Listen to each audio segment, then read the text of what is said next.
Sometimes silence feels louder than words. You keep looking at your phone, scrolling through old messages, wondering what changed. That gap between what was and what is now feels heavy. But here's something important to understand. Silence doesn't always mean rejection. When someone doesn't call or message you for a long time, it doesn't automatically mean they've stopped caring or that you've done something wrong. Often, silence reveals truth, not punishment. It tells you more about where they are emotionally than anything they could have said. People go quiet for many reasons: exhaustion, confusion, avoidance, or just being overwhelmed by their own world. Their silence, though uncomfortable, gives you information. It shows you where their energy truly lies. When you start looking at silence as a message instead of an insult, something changes inside you. You stop taking every unanswered call as a reflection of your worth. You realize that not every relationship, friendship, or connection is meant to be constantly active to be meaningful. Some people withdraw not because they don't care,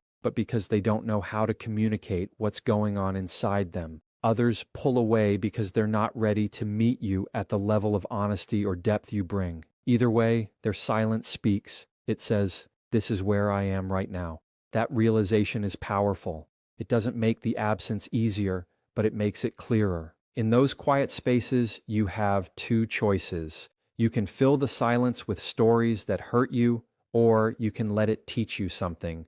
You can assume you weren't enough, or you can understand that maybe, just maybe, this pause is necessary for your growth. When someone stops showing up, your mind wants closure, but closure rarely comes from others.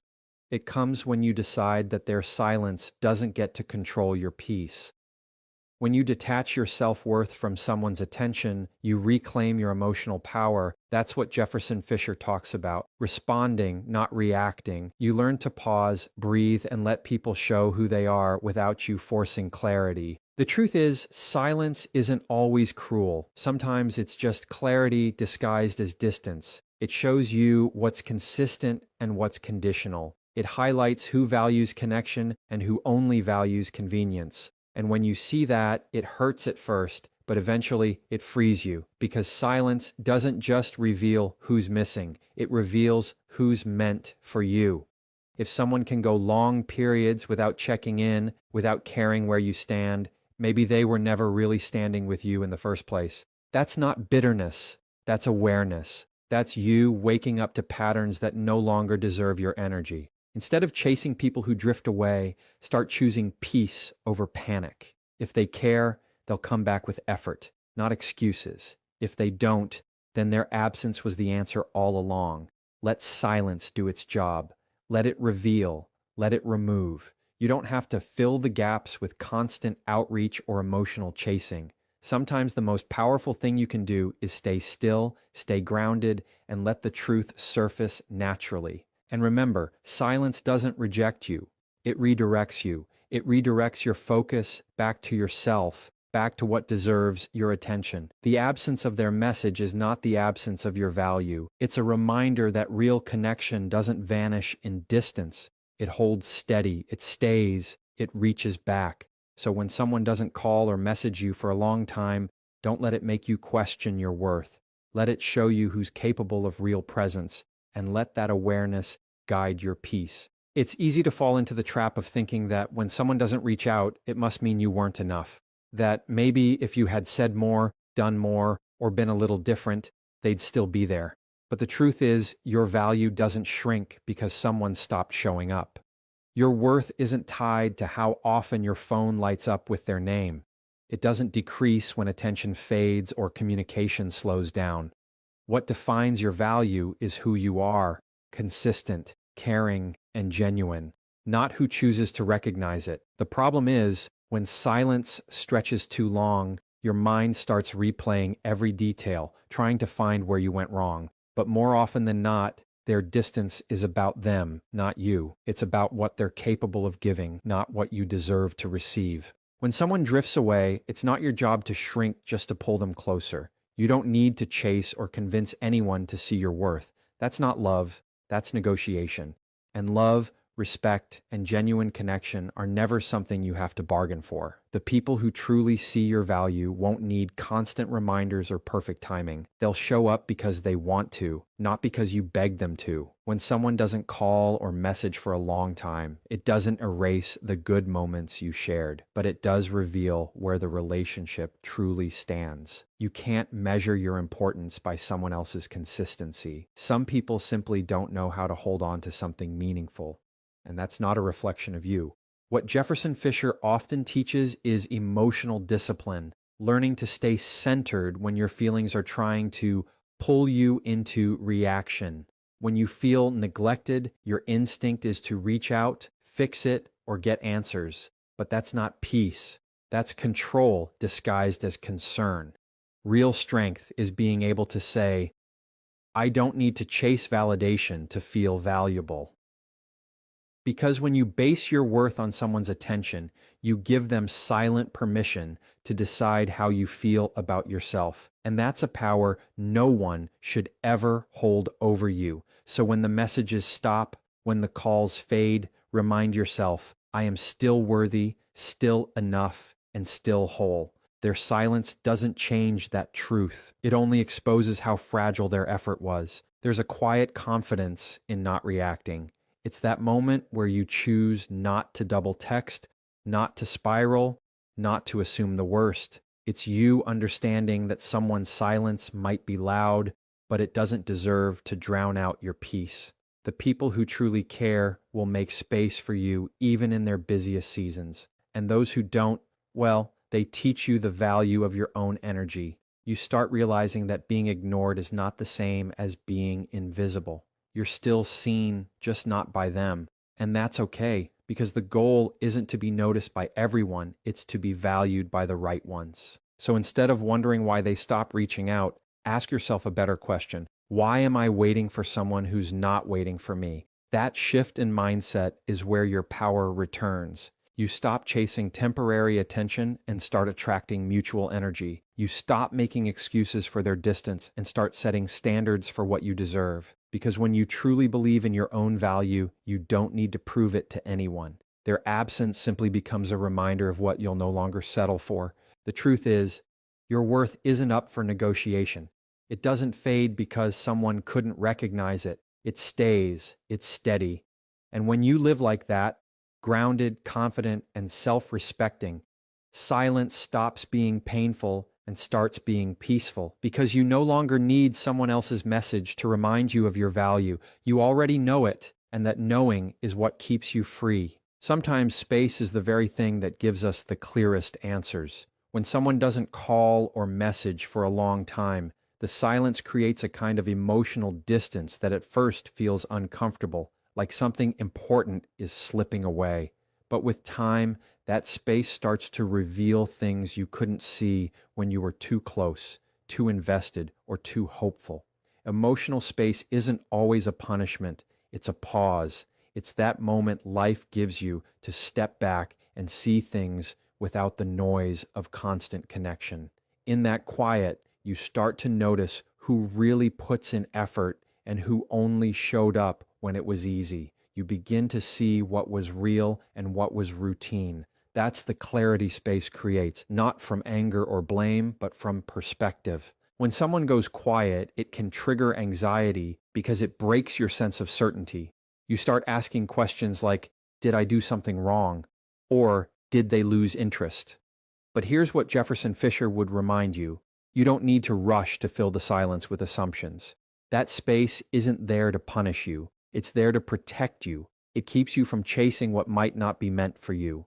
When communication stops, your mind starts chasing closure. But closure doesn't always come in the form of a conversation. Sometimes it comes in the form of distance. That space gives you the chance to think clearly, to reconnect with yourself, and to see whether the relationship was balanced or just convenient. In relationships, romantic, friendly, or professional, we often confuse consistency with closeness. Just because someone was around doesn't mean they were truly present. Emotional space helps separate what's genuine from what's just habitual. It forces you to see whether the connection was based on mutual effort or one-sided energy.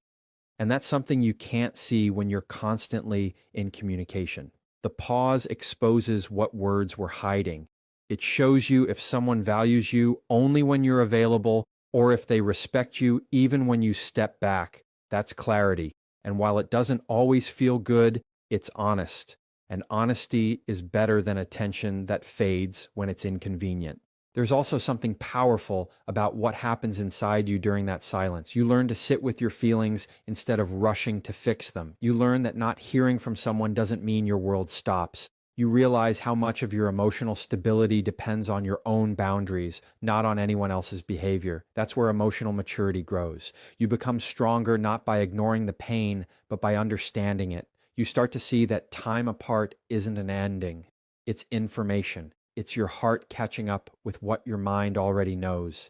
And in that stillness, you begin to see your own worth more clearly than before. When communication resumes, if it ever does, you're not the same person anymore. You're not waiting for validation. You're observing patterns. You listen not just to their words, but to their consistency. You've learned that real connection doesn't disappear when life gets busy. If someone truly values you, space won't weaken the bond. It will strengthen it. But if the connection fades in silence, that's not failure. That's clarity. It's the answer you didn't have to beg for. So when someone doesn't call or message you for a long time, don't rush to fill that silence. Let it breathe. Let it show you what needs to be seen. Emotional space has a way of stripping away illusion and revealing truth. And even if that truth is painful, it's freeing, because once you see clearly, you stop chasing confusion. You stop begging for effort. You stop mistaking noise for love. And that's when peace starts to feel louder than any message you never received. There's a deep kind of peace that comes when you finally stop chasing what keeps running.